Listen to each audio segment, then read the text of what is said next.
ഈ ആണി കാഞ്ഞിരത്തിൽ നെറ്റി കൊണ്ട് അടിച്ചു കയറ്റാൻ പ്രേരിപ്പിക്കുക. അപ്പോൾ ഒരു പ്രസവിച്ച പെൺകുട്ടിയാണ് ഇതെല്ലാം ചെയ്യുന്നത്. ഈ പെൺകുട്ടിയുടെ മാരേജ് സ്റ്റേബിൾ ആണോ അല്ലയോ എന്നുള്ള വിഷയം. ഈ ഗർഭത്തിന് ഉത്തരവാദിയായവൻ അവിടെ നട്ടലോടുകൂടി ചിലപ്പോൾ കാണാം, ചിലപ്പോൾ അവനെ ആ നിമിഷം കൊണ്ട് കാണാതെ പോയിട്ടുണ്ടാവാം.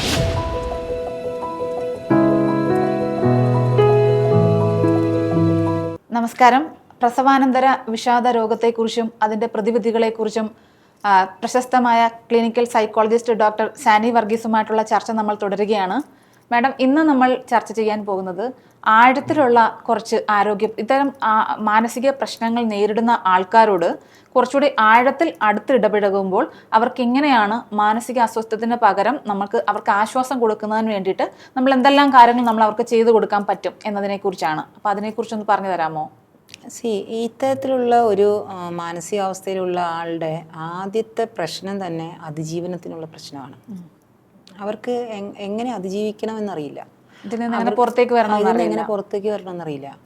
അപ്പോൾ ഈ സാഹചര്യത്തിൽ വീണ്ടും അവരെ കൂടുതൽ പിടിച്ച് വെള്ളത്തിലേക്ക് മുക്കുന്ന പോലെ ആഴത്തിൽ മുക്കിക്കളയുന്ന ഡിമാൻഡ്സ്, എക്സ്പെക്റ്റേഷൻസ്, പിന്നെ അസംഷൻസ്, ഇങ്ങനെയുള്ള സാധനങ്ങൾ ഈ പെൺകുട്ടിയിലേക്ക് ഡംപ് ചെയ്യാതിരിക്കുക എന്നുള്ളതാണ് വീട്ടുകാർ ആദ്യം തന്നെ ചെയ്യേണ്ടത്. ഇപ്പോൾ ഒരു ഉദാഹരണം പറഞ്ഞാൽ, ഹസ്ബൻഡിൻ്റെ വീട്ടിലാണ് ഒരു പെൺകുട്ടി പ്രസവിച്ച് കിടക്കുന്നതെങ്കിൽ അവർ പറയുകയാണ്, നിൻ്റെ അമ്മ കാണാൻ വന്നില്ല, നിൻ്റെ അച്ഛൻ കാണാൻ വന്നില്ല, അല്ലെങ്കിൽ നിൻ്റെ പ്രസവത്തിന് നിന്നെ അങ്ങോട്ട് കൊണ്ടുപോയപ്പോൾ ഇങ്ങോട്ട് തന്നത് ശരിയായില്ല. ഇതൊക്കെയാണല്ലോ നമ്മുടെ നാട്ടിൽ നടന്നുകൊണ്ടിരിക്കുന്നത്. ഇനി പെൺകുട്ടിയുടെ വീട്ടിലാണെങ്കിൽ പോകുമ്പോഴാണ്, അവിടെയാണ് സൈക്കോപത്തോളജിയുള്ളൊരു വീടെങ്കിൽ പെൺകുട്ടിയുടെ അമ്മ പറയുന്നു, നിൻ്റെ അമ്മായിയമ്മ വന്നില്ല, അമ്മായിയച്ഛൻ വന്നില്ല, അല്ലെങ്കിൽ നിൻ്റെ ഹസ്ബൻഡിൻ്റെ വീട്ടുകാർ ഇവിടെ വന്നില്ല, അവർ നമ്മുടെ വീട്ടിലെ കുളിപ്പിച്ച ചേച്ചിക്ക് പൈസ കൊടുത്തില്ല. ഇങ്ങനെ ഇത്തരത്തിൽ ഈ പെൺകുട്ടിയെ കൂടുതൽ ഡംപ് ചെയ്യുന്ന രീതിയിലേക്കുള്ള ധാരാളം ഡയലോഗ്സും പിന്നെ പ്രോസസ്സസും ഇതിന് ചുറ്റും നടക്കുന്നതായിട്ട് നമ്മൾ കാണാറുണ്ട്. അപ്പം ഇത്തരത്തിലുള്ള കാര്യങ്ങളിൽ നിന്ന് ഒന്ന് വിട്ടു നിൽക്കാനുള്ള മാനസികാരോഗ്യം മറ്റുള്ളവർക്കുണ്ടായാൽ നമുക്ക് പകുതി കാര്യങ്ങൾ മാനേജ് ചെയ്യാൻ എളുപ്പമുണ്ട്. പിന്നൊന്നാണ്, ഈ പെൺകുട്ടിയോടൊപ്പം ഈ സമയത്ത് ഉണ്ട് എന്ന് പെൺകുട്ടിക്ക് തോന്നേണ്ട വ്യക്തി ഭർത്താവാണ്. പക്ഷേ ഈ ഭർത്താവ് അവിടെ ഫിസിക്കലി ഉണ്ടെങ്കിലും അയാൾ മെൻ്റലി അവിടെ ആണോ എന്നുള്ളത് ചില കേസുകളിലെങ്കിലും നമുക്ക് ഡൗട്ട് തോന്നാറുണ്ട്. അപ്പം ഇയാൾ വരുന്നു പോകുന്നു, ടെക്നിക്കൽ പ്രൊവൈഡറായി ഇയാൾ ആക്ട് ചെയ്യുന്നു. അപ്പോൾ ഇയാൾ ചോദിക്കുന്നു, പിന്നെ എനിക്ക് പോകാതിരിക്കാൻ പറ്റുമോ എന്ന് ചോദിക്കുന്നു. പക്ഷേ മെൻ്റൽ ബോണ്ടിങ് എന്ന് പറയുന്നത് ഈ പോകുന്നതിലും വരുന്നതിലും ഒന്നും ഇരിക്കുന്ന കാര്യങ്ങളല്ല. സോ പ്രോപ്പറായിട്ടുള്ളൊരു അണ്ടർസ്റ്റാൻഡിങ് ഈ കപ്പിളിനിടയിൽ നിലനിൽക്കുന്നുണ്ടോ ഇല്ലയോ എന്നുള്ളതും നമ്മൾക്ക് ഈ വിശകലനങ്ങളിൽ നമ്മൾ ശ്രദ്ധിക്കുന്ന കാര്യമാണ്. പലപ്പോഴും അവിടെ ഡിഫിക്കൽട്ടികൾ കാണാറുമുണ്ട്. മറ്റൊന്നാണ്, ഈ ജനിക്കുന്ന കുട്ടിക്കുള്ള എന്തെങ്കിലും ചലഞ്ചസ്, അത് ഹെൽത്ത് ചലഞ്ചസും ആകാം, ഡിസബിലിറ്റീസ് പോലുള്ള കണ്ടീഷൻസും ആകാം. അത് തിരിച്ചറിയുന്ന ഒരു അമ്മയ്ക്ക് ഉണ്ടാകുന്ന കുറേ മാനസികാവസ്ഥകളുണ്ട്. അങ്ങനെയാണ് കുട്ടിയുടെ ജനനമെങ്കിൽ ഈ പോസ്റ്റ്മോർട്ടം ബ്ലൂസിൽ നിൽക്കുന്ന അല്ലെങ്കിൽ അങ്ങനത്തെ ഒരു സാധ്യതകളുള്ള ഒരു അമ്മയ്ക്ക് ഇത് ഒരു അഡീഷണൽ ചലഞ്ചാണ്. അപ്പം ആ സമയത്ത് ഇവർക്ക് ചിലപ്പം സ്വന്തം ഫാമിലിയുടെ മാത്രം സപ്പോർട്ട് മതിയാവണം എന്ന് നിർബന്ധമില്ല. അവിടെ നമ്മൾ സാധാരണഗതിയിൽ ഈ സോഷ്യൽ സപ്പോർട്ടിനെ കുറിച്ച് പറയുമ്പോൾ നമ്മൾ പറയും primary social support, secondary social support, tertiary social support എന്ന് പറയും. ചില പ്രസവങ്ങൾ കഴിഞ്ഞു കഴിഞ്ഞാൽ ആ പ്രൈമറി സോഷ്യൽ സപ്പോർട്ട് എന്ന് പറയുന്നത് നമ്മുടെ ഇമ്മീഡിയറ്റ് ഫാമിലി മെമ്പേഴ്സ് മാത്രം പോരാ. സെക്കൻഡറി സോഷ്യൽ സപ്പോർട്ട് സിസ്റ്റം എന്ന് പറയുമ്പോഴത്തേക്കും നമ്മുടെ എക്സ്റ്റെൻഡഡ് ഫാമിലി അല്ലെങ്കിൽ അങ്ങനെയൊക്കെയുള്ള ആൾക്കാർ വരും, നമ്മുടെ മറ്റ് ബന്ധുക്കൾ, കസിൻസ്, അങ്ങനെ കുറച്ചും കൂടി ഔട്ടർ. ടേർഷറി എന്ന് പറയുമ്പോൾ നമ്മുടെ ചർച്ച്, മറ്റ് ഓർഗനൈസേഷൻസ്, അങ്ങനെ ചിലപ്പം അവർ വരെ ഉൾപ്പെട്ടാലാണ് ഇവിടെ ഒരു കാര്യം മാനേജ് ആകാൻ പറ്റുക.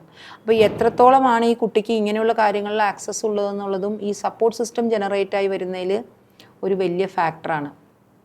ഞാൻ ഒരുപാട് കേസ് അങ്ങനത്തത് കണ്ടിട്ടുണ്ട്. പ്രത്യേകിച്ച് ഞങ്ങളൊക്കെ ഡിസബിലിറ്റിയുമായിട്ട് കൂടി വളരെ ക്ലോസ്ലി റിലേറ്റഡ് ആയിട്ട് വർക്ക് ചെയ്യുന്നവരായതുകൊണ്ട് ചില കുട്ടികൾ ജനിച്ചു കഴിഞ്ഞാൽ എന്നോട് ഒരു പാരൻ്റ് പറഞ്ഞത് എൻ്റെ മനസ്സിൽ ഇപ്പോഴും നിൽക്കുന്നുണ്ട്. ഇവർ ഗൾഫിലായിരുന്നു. അവിടെ വെച്ചിട്ടാണ് ഈ കുട്ടി ജനിക്കുന്നത്. കുട്ടി ജനിച്ച് കയ്യിലേക്ക് കൊടുത്ത് നോക്കുമ്പോഴേ ഡൗൺ സിൻഡ്രോം ആണെന്ന് തിരിച്ചറിഞ്ഞു. അപ്പോൾ ആ നിമിഷത്തിൽ എന്നോട് ആ അമ്മ പറഞ്ഞൊരു സ്റ്റേറ്റ്മെൻറ്റാണ്, ആ നിമിഷത്തിൽ എൻ്റെ തലയിലൂടെ രണ്ട് സൈഡിലും വയറ് ഘടിപ്പിച്ച് വെച്ചിട്ട് കറണ്ട് കയറ്റി വിട്ട പോലത്തെ ഒരു ഫീലായിപ്പോയെന്ന് ആ കുട്ടിയിലേക്ക് നോക്കിയിട്ട്. പിന്നെ എനിക്കിത് എങ്ങനെ മാനേജ് ചെയ്യണമെന്ന് അറിയില്ല. പിന്നെ ഈ ഹസ്ബൻഡും വൈഫും തമ്മിലുള്ള ലൈഫല്ലേ അവിടെ. നമ്മൾ ഈ പറയുന്ന നമ്മുടെ നാട്ടിലെ ഈ കലാപരിപാടികളൊന്നും ഇല്ലല്ലോ. അപ്പോൾ ഈ കുട്ടിയുമായിട്ട് റൂമിനുള്ളിൽ പിന്നെ രണ്ടുപേരും ഒരുപോലെ ഡിപ്രസ്ഡ് ആയിട്ട് തലയ്ക്ക് കൈയും കൊടുത്തിരിക്കുന്നു. ആ ഹസ്ബൻഡിനും അതേ ഫീല് തന്നെ ഉണ്ട്. പിന്നെ കുറച്ച് ദിവസത്തിനുള്ളിൽ തന്നെ ഹസ്ബൻഡ് ജോലിക്ക് പോയേ പറ്റുള്ളൂ. പെറ്റേണിറ്റി ലീവ് എന്ന് പറഞ്ഞാൽ ഒത്തിരി ഇല്ല. അപ്പോൾ ഈ അമ്മയും കുട്ടിയും ഒറ്റയ്ക്ക് വീട്ടിലേക്കാകുന്നു. അപ്പം അവരെൻ്റെ അടുത്ത് ഇങ്ങനെ പറയുമായിരുന്നു, അവർ പിന്നെ ആകെ അഭയം കണ്ടെത്തിയത് ഈ ചാനലിനകത്ത് വരുന്ന പ്രയർ ഗ്രൂപ്പുകളെ ഐഡൻറ്റിഫൈ ചെയ്യുക. അവർ സ്ഥിരം തൊഴിൽ അവിടെയായിരുന്നു എന്നാണ് പറയുന്നത്. അത് പിന്നീട് അവർ എൻ്റെ അടുത്തേക്ക് എത്തുന്നത് അതിനേക്കാളും വലിയ വേറൊരു ഇഷ്യൂവിൽ പോയിട്ടാണ്, അത് വേറെ വിഷയം. പക്ഷേ എന്നാലും അവർ അത് തുടങ്ങിയത്, അതിൻ്റെ ആ ട്രാക്ക് മാറി അവർ പോകാൻ തുടങ്ങിയത് അവരിത് സെർച്ച് ചെയ്യാൻ പോയിട്ടാണ്.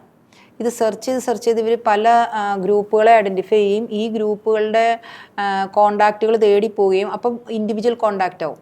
ഇപ്പോൾ ഒരു ചാനലിലൂടെ ഏതെങ്കിലും ഒരു പർട്ടിക്കുലർ ഗ്രൂപ്പ് ഒരു പ്രയർ കാണിച്ചു, നമ്മൾ അവിടെ പോയി അത് അറ്റൻഡ് ചെയ്ത് റൂമിലിരുന്നെങ്കിൽ തിരിച്ചു പോകുന്നെങ്കിൽ കുഴപ്പമില്ല. അത് കഴിയുമ്പോൾ പിന്നെ ഇരുന്ന് അവിടെ ഇവിടെ സെർച്ച് ചെയ്തിട്ട് ഈ ഇൻഡിവിജ്വൽ സപ്പോർട്ട് സിസ്റ്റം സീക്ക് ചെയ്യുമ്പോൾ ഇതിൻ്റെയൊക്കെ പുറകിൽ പല പല ആളുകളാണ് ഉള്ളത്.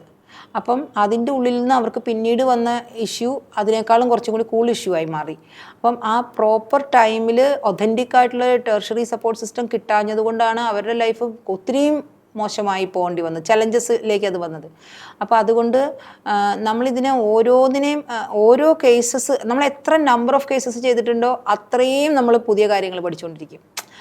കാരണം നമുക്ക് ചിന്തിക്കാൻ പറ്റാത്ത കാര്യങ്ങളാണല്ലോ ഈ സൈക്കോ സോഷ്യൽ ഫാക്ടേഴ്സ് എന്ന് പറയുന്ന പോസിബിലിറ്റീസ് കയറി വരുന്നത്.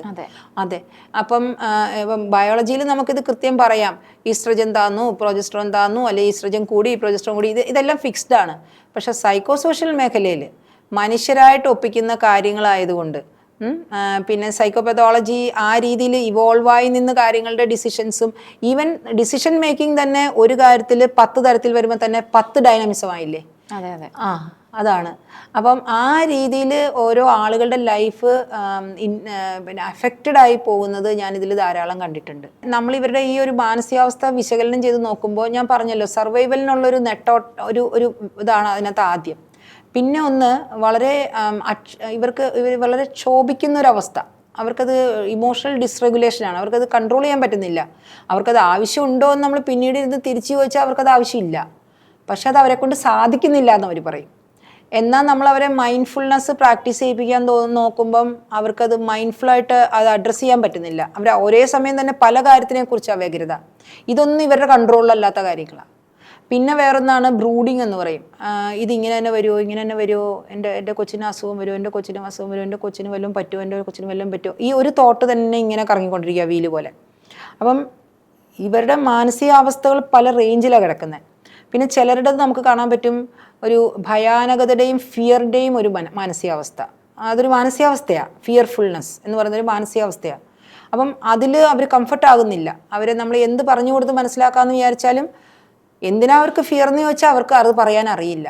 അപ്പം നമ്മൾ സാധാരണഗതിയിൽ ഈ തോട്ട്സും ഇമോഷൻസും തമ്മിൽ കണക്റ്റഡ് ആണെന്നുള്ളത് കൊണ്ട് തന്നെ തോട്ട്സ് കറക്ഷൻ നോക്കി പോയാലും എപ്പോഴും അത് മാത്രമായിരിക്കണമെന്നും നിർബന്ധമില്ല. ഈ ഇമോഷൻ എവിടെ നിന്നാണ് എമർജായി വരുന്നത്, ഈ ഇമോഷൻ എമർജായി വരുന്നത് വേറൊരു ഇമോഷനിൽ നിന്നാണോ അതോ ഇവിടെ നിന്നുള്ളൊരു തോട്ടിൽ നിന്നാണോ. അപ്പം നമ്മൾ തെറപ്പിയിൽ ഇതുപോലെയൊക്കെ നോക്കും, ഇതൊക്കെ ഇവരെ നമ്മൾ പഠിപ്പിക്കും. പിന്നെ ഇവർ ഇതുമായിട്ട് കോപ്പ് ചെയ്ത് വരാനുള്ള ഡിഫറെൻറ്റ് കോപ്പിംഗ് സ്കിൽസ് നമ്മൾ ഇവരെ പഠിപ്പിക്കും.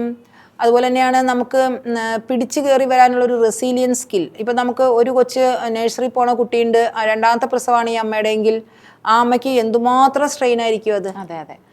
ഒറ്റയ്ക്കാണ് ഹാൻഡിൽ ചെയ്യുന്നതെങ്കിൽ അല്ലേ, ആ കൊച്ചിനെ സ്കൂളിൽ അയക്കുന്നതും അത് ഞാൻ തിരിച്ചു വന്നാലും മാനേജ് ചെയ്യുന്നതും ഈ കൊച്ചിനെയും കൂടി മാനേജ് ചെയ്യുന്നതും വിചാരിക്കുന്ന പോലെ ഈസി അല്ല കാര്യങ്ങൾ. പല ഫാക്ടേഴ്സാണ് ഇതിനകത്ത് നമ്മൾ തെറപ്പിക്കായിട്ട് ഇരിക്കുമ്പോൾ സൈക്കോ സോഷ്യൽ മേഖലയിൽ നമ്മൾ അഡ്രസ്സ് ചെയ്യേണ്ടി വരിക.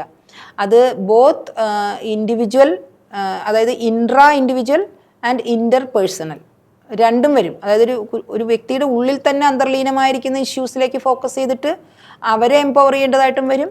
ഇൻ്റർ പേഴ്സണലായിട്ട് അവർ ആരോടൊക്കെ കണക്റ്റഡ് ആയിരിക്കുന്നോ ആ ഡൈനാമിക്സും എല്ലാം നമ്മൾ കറക്റ്റ് ചെയ്യേണ്ടി വരും. ആ ആളുകളെയും നമ്മൾ ചിലപ്പോൾ കറക്റ്റ് ചെയ്യേണ്ടി വരും. അപ്പം അങ്ങനെ ഇത് വളരെ കുറച്ച് റിവോൾവിങ് ആണ്. പക്ഷേ നമുക്കതിലൊരു ഹാപ്പിനെസ് കിട്ടുന്നത് ഔട്ട്കം പലപ്പോഴും ഒത്തിരിയും അഷ്വറിങ് ആണ് അതിനകത്ത്. പ്രസവാനന്തര വിഷാദ രോഗം എല്ലാ സ്ത്രീകൾക്കും വരാറുണ്ടോ? നിർബന്ധമില്ല. ഞാൻ പറഞ്ഞല്ലോ ഒരു 50 to 80% ഇത് ബ്ലൂസ് എന്നുള്ള അവസ്ഥയിൽ എല്ലാവർക്കും ആ ഒരു ഈർച്ചയും ഒരു അക്കോമഡേറ്റ് ചെയ്ത് വരാനുള്ള അതൊക്കെ എല്ലാം ഒരു 80% വരെ ആളുകളിലൊക്കെ അതുണ്ട്. അതിനെ നമുക്കൊരു മാനസികാരോഗ്യ പ്രശ്നം എന്നോ പ്രോബ്ലം എന്നോ പറയാറായിട്ടില്ല. പക്ഷെ ആ ലെവലിലേക്ക് പോണത് ഒരു 5 to 10% ആളുകളാണ്. അതുകൊണ്ട് തന്നെ എല്ലാവർക്കും വരേണ്ട ഒരു വിഷയമല്ല ഇത്. മതപരമായ അനുഷ്ഠാനങ്ങളും ആചാരങ്ങളും നമ്മളെ ഇക്കാര്യത്തിൽ കൊണ്ടെത്തിക്കുമോ, അതോ അതിൽ നിന്ന് നമുക്ക് ഇതിൽ നിന്ന് വിമുക്തി നേടാൻ നമ്മളെ സഹായിക്കുമോ? അതായത് ഇതിൻ്റെ ഒരു പോസിറ്റീവ് വശവും ഒരു നെഗറ്റീവ് വശവും പറയാമോ?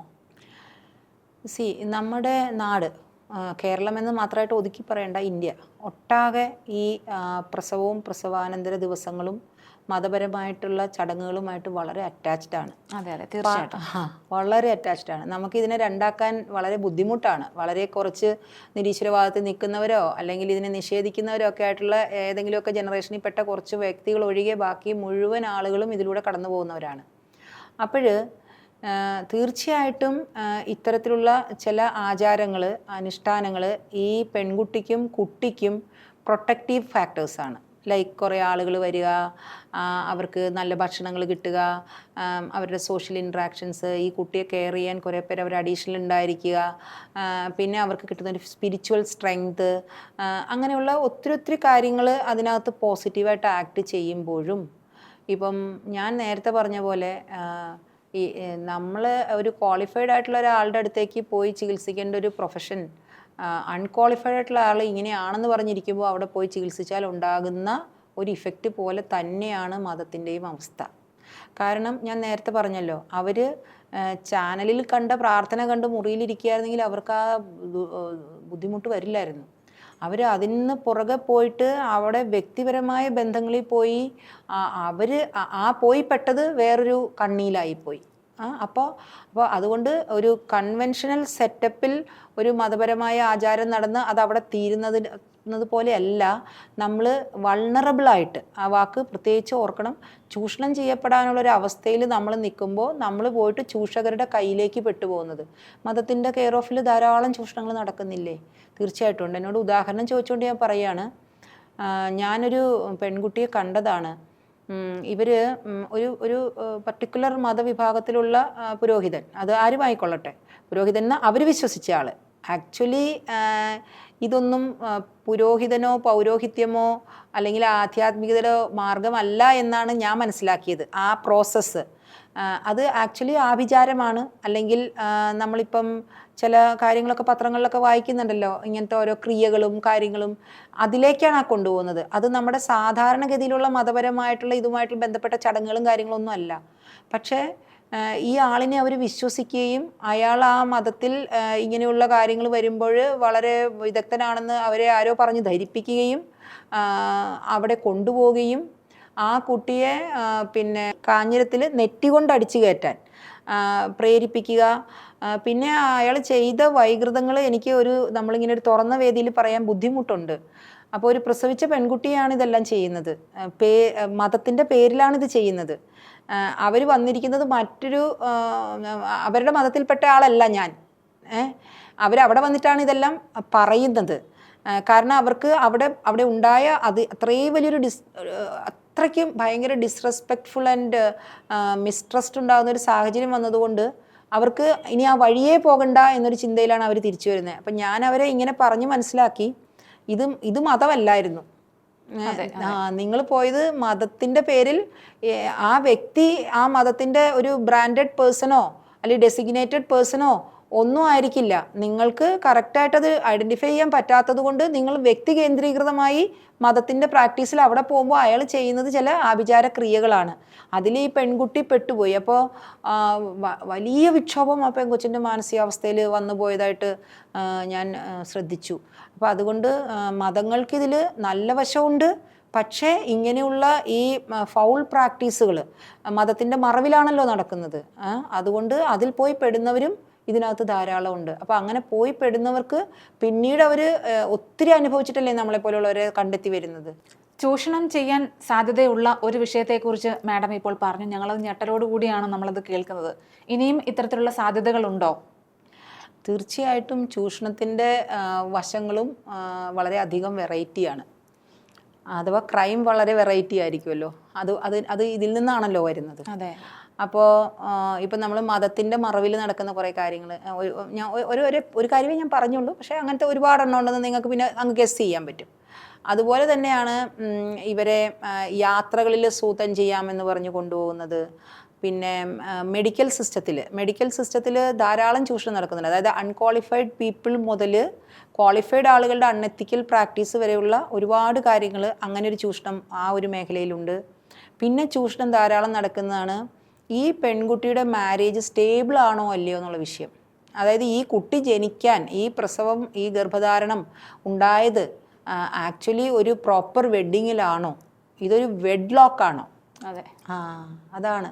അപ്പോൾ അൺവെഡ് മദേഴ്സ് ഉണ്ട്, അവരുടെ മാനസികാരോഗ്യം ആര് നോക്കുന്നു? ഈ ഒരു അൺവെഡ് മദർ ആകുക എന്ന് പറയുന്നത് തന്നെ അവിടെ ഈ കുട്ടി ഏൽക്കേണ്ടി വരുന്ന ഒരു മാനസിക സംഘർഷം ഭയങ്കര വലുതാണ്. ഇനി അൺവെഡായി നിൽക്കുമ്പോൾ തന്നെ ഈ ഗർഭത്തിന് ഉത്തരവാദിയായവൻ അവിടെ നട്ടലോടുകൂടി ചിലപ്പോൾ കാണാം, ചിലപ്പോൾ അവനെ ആ നിമിഷം കൊണ്ട് കാണാതെ പോയിട്ടുണ്ടാവാം, ചിലപ്പോൾ അവൻ അബ്യൂസും ചെയ്യാം. മനസ്സിലായോ? പിന്നെ ഇങ്ങനെയുള്ള സന്ദർഭങ്ങളിൽ ഉറപ്പായിട്ടും ഈ പെൺകുട്ടിയുടെ വീട്ടുകാർ പെൺകുട്ടിയെ കൈയൊഴുകുകയും ഉപദ്രവിക്കുകയും ചെയ്യുന്നതാണ് നമ്മൾ കാണാറ്. അപ്പോൾ അത് വേറൊരു ചൂഷണത്തിൻ്റെ, അത് ചൂഷണമെന്നല്ല, അത് ആക്ച്വലി ആ കുട്ടീനെ ചൂഷണത്തിലേക്ക് തള്ളിവിടാനുള്ള മറ്റൊരു ഫാക്ടറാണ്. കാരണം എന്ത് തെറ്റ് അവർ ചെയ്താലും ആ തെറ്റ് തിരുത്തി തിരിച്ചതിൻ്റെ സൊല്യൂഷൻസും പ്രോബ്ലം സോൾവിങ്ങും നടത്തേണ്ടവർ കൈയൊഴിഞ്ഞ് വഴി തള്ളുമ്പോൾ അതിനെ കൊണ്ടുപോകേണ്ടവർ കൊണ്ടുപോകും. അപ്പം അങ്ങനെ ഒട്ടനവധി കാര്യങ്ങൾ ഇതിനകത്ത് ഉണ്ട്. പിന്നെ ഇപ്പോൾ കെട്ടിച്ച് വിട്ടിരിക്കുന്ന വീട് എന്ന് പറയുന്നത് വീട്ടുകാർ അറിഞ്ഞു കെട്ടിച്ചു വിട്ടത് തന്നെയായിരിക്കാം.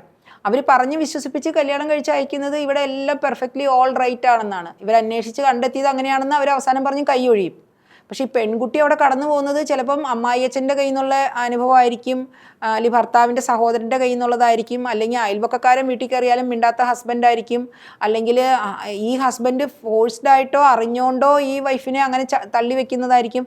ഇത്തരത്തിലൊക്കെയുള്ള ഭയങ്കര നമുക്ക് ഇമാജിൻ ചെയ്യാൻ പറ്റാത്ത ഇഷ്യൂസും ഈ ഒരു പീരീഡിൽ തന്നെ ഈ പെൺകുട്ടി കടന്നു പോകേണ്ടതായിട്ട് വരാം.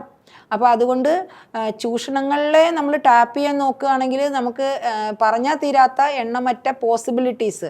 ഒരുപക്ഷെ ഞാൻ 10-30 വർഷം എക്സ്പീരിയൻസ് ഉള്ള ഒരാളാവുമ്പോൾ നാച്ചുറലി ഓരോ ദിവസവും നമുക്ക് എണ്ണം കൂടുന്തോറും നമ്മൾ വെറൈറ്റി ആയിട്ടുള്ള കാര്യങ്ങൾ കാണാനുള്ള സാധ്യതകളും കൂടുന്നു. അതുകൊണ്ടാണ് എനിക്ക് അങ്ങനെ ഫ്ലാഷ് ബാക്സ് വരുന്നത്. പുസ്തകങ്ങൾ വായിക്കുന്നതോ അല്ലെങ്കിൽ കുറച്ച് കേസ് കണ്ട ആളുകൾക്ക് ചിലപ്പം ഇത്ര ഫ്ലുവൻ്റായിട്ട് ഇതെല്ലാം ഇങ്ങനെ ഒഴുകി ഓടി എത്തത്തില്ല. അപ്പം നമ്മളെ സംബന്ധിച്ച് നമ്മൾ ആ എക്സ്പീരിയൻസിലൂടെ കടന്നു വന്നിരിക്കുന്നതുകൊണ്ട് എല്ലാം ഓടി നമ്മുടെ ഓർമ്മയിലേക്ക് വന്ന് ഇതൊരു ഫ്ലാഷ് ബാക്ക് പോലെ വരും.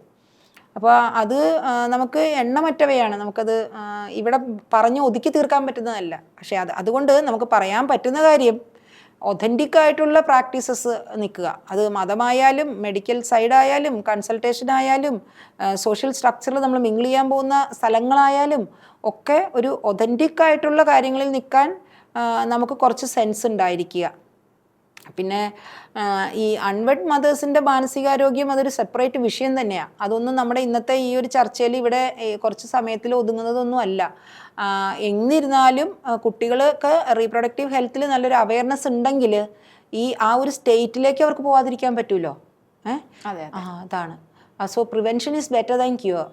അതാണ് നമുക്ക് പറയാൻ സാധിക്കുക. അതിനകത്ത് പ്രസവാനന്തര മാനസിക സംഘർഷങ്ങളെയും പ്രശ്നങ്ങളെയും കുറിച്ച് കഴിഞ്ഞ 3 എപ്പിസോഡുകളായി നമ്മൾ ഒരുപാട് ചർച്ചകൾ ചെയ്തു. അതുകൊണ്ട് ഈ ചർച്ചകൾ പൂർത്തീകരിക്കുന്നില്ല. ഇത്രയും കാര്യങ്ങൾ പലതും നമ്മൾ ഞെട്ടലോടുകൂടിയാണ് 30 വർഷം എക്സ്പീരിയൻസ് ഉള്ള മാഡത്തിൽ നിന്ന് നമ്മളിത് അറിയാൻ കഴിഞ്ഞത്. അപ്പോൾ പല കാര്യങ്ങളും നമുക്ക് പുതിയതായിട്ട് ഒരുപാട് കാര്യങ്ങൾ നമുക്ക് ചർച്ചയിലൂടെ മനസ്സിലാക്കാൻ സാധിച്ചു. പലപ്പോഴും നമ്മളിത് അറിയണമെന്ന് വിചാരിക്കുകയും നമുക്ക് ഇത്തരം കാര്യങ്ങൾ തുറന്ന് സംസാരിക്കാനുള്ളൊരു വേദി ഇല്ലാതിരിക്കുകയും ഇത്തരം കാര്യങ്ങൾ തുറന്ന് സംസാരിക്കേണ്ട ആവശ്യകതയെക്കുറിച്ച് നമുക്ക് മനസ്സിലാകാതിരിക്കുകയും ചെയ്യുന്നത് കൊണ്ടാണ് ഇത്തരം വിഷയങ്ങൾ പൊതുജനങ്ങളിലേക്ക് എത്താതിരിക്കുന്നത്, പ്രത്യേകിച്ച് സ്ത്രീകളുടെ ഇടയിലേക്ക് എത്താതിരിക്കുന്നത്. ഇത്തരം ചർച്ചകൾ അതിന് തീർച്ചയായും സഹായകരമാണ്. ഇന്ന് ഇവിടെ നമ്മളോട് ഇത്രയും വിലയേറിയ കാര്യങ്ങൾ സംസാരിക്കാൻ നമുക്ക് അതിഥിയായി കിട്ടിയത് പ്രശസ്തയായ ക്ലിനിക്കൽ സൈക്കോളജിസ്റ്റ് ഡോക്ടർ സാനി വർഗീസ് ആണ്. മാഡം ഈ ചർച്ചയിൽ വന്നിരുന്ന ഇത്തരം കാര്യങ്ങൾ ഞങ്ങൾക്ക് സ്ത്രീകൾക്ക് പറഞ്ഞു തന്നതിൽ ഞങ്ങൾക്ക് വളരെയധികം നന്ദിയുണ്ട്. ഇത് പൊതുജനങ്ങളിലേക്ക് കൂടുതൽ എത്തപ്പെടട്ടെ. അടുത്തൊരു എപ്പിസോഡുമായി നമ്മൾ അടുത്ത ആഴ്ച വീണ്ടും കാണുന്നതാണ്. നന്ദി, നമസ്കാരം.